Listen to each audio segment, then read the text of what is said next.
Fluminense vai jogar e eu estou ficando louco da cabeça com o Fluminense jogando, mas um louco da cabeça de bom. O Fluminense joga hoje em São Paulo, neste domingo, para manter, se Deus quiser, a sua sequência de vitórias e, quem sabe, sair, sim, do Morumbi na liderança do Campeonato Brasileiro.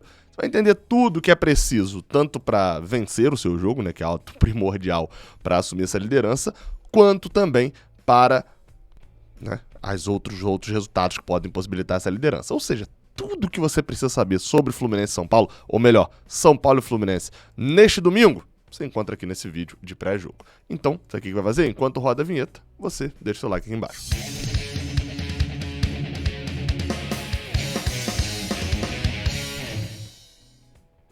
Seja bem-vindo, você guerreiro de todo o Brasil, de todo mundo, aqui ao canal Raiz Tricolor. Eu sou Gabriel Amaral, sou jornalista por formação e sou tricolor de coração. Você deixa seu like aqui embaixo, você se inscreve aqui no canal, mas só se você quiser. Se você não quiser, tá liberado aí não se inscrever ou não deixar o like. Bem, se você não me conhece, eu já me apresentei, mas se você não conhece o OneFootball, eu tenho que te apresentar também, né? Afinal de contas, eles patrocinam aqui o canal justamente para isso. Esse é o objetivo deles, para que você conheça e você baixe o OneFootball, assim como eu tenho. Nesse sábado acompanhei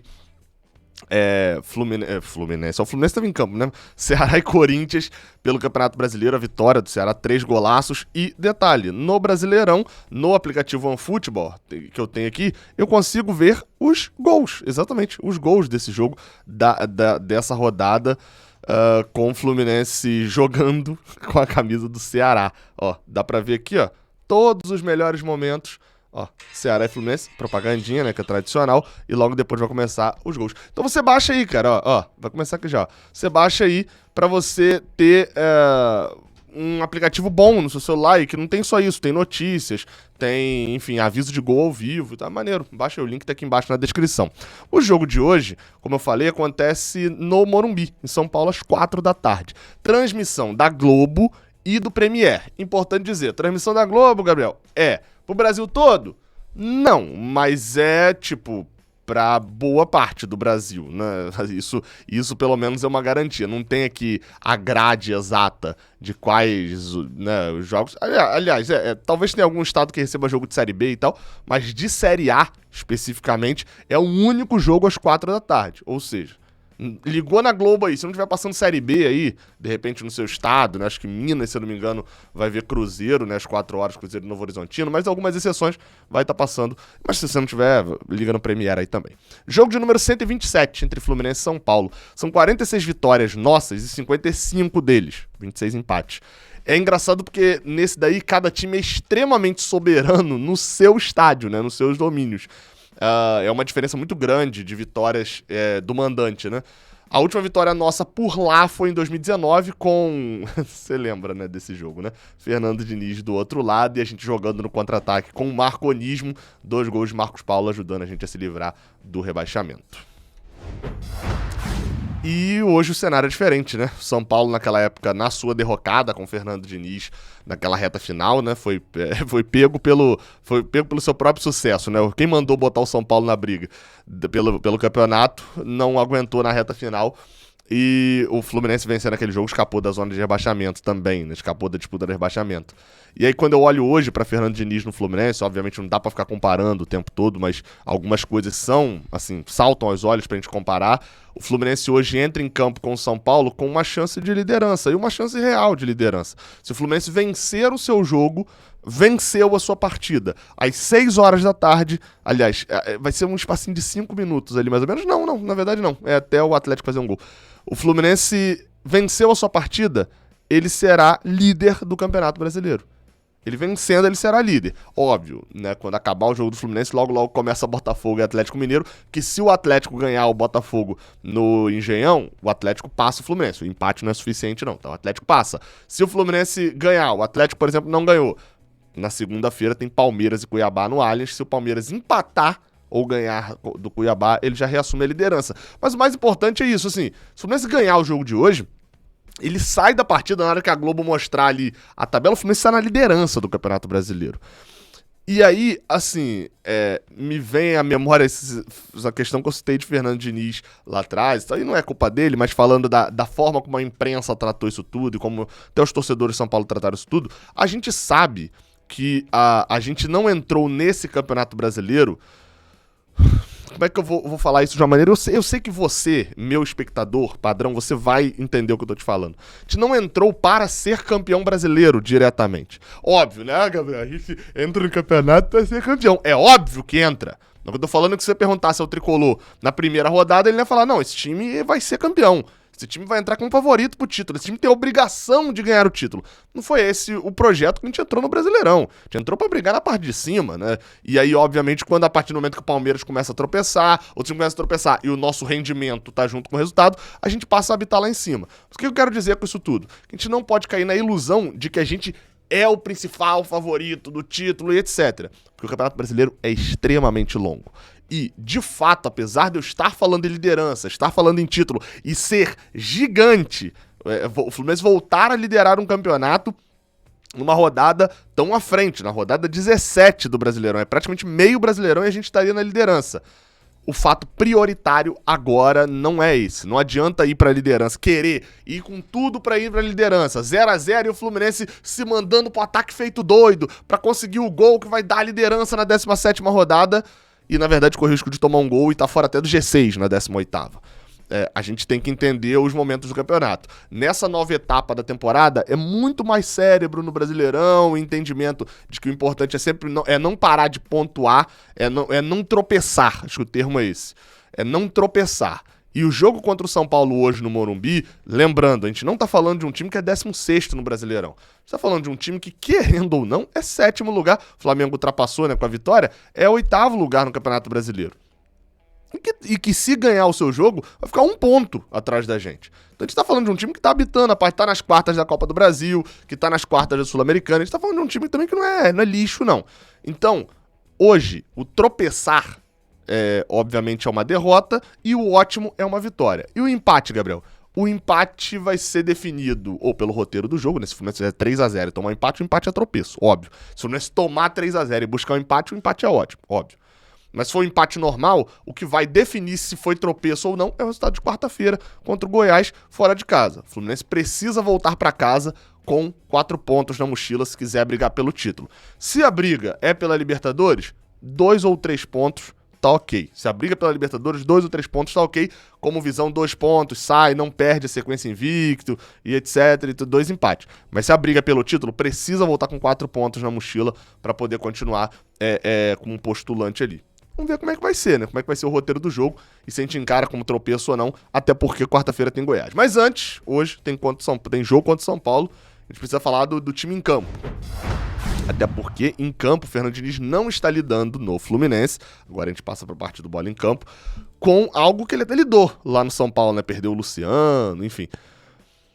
Que são os desfalques. Ele não está lidando com isso justamente porque consegue repetir a escalação sempre, sempre, sempre.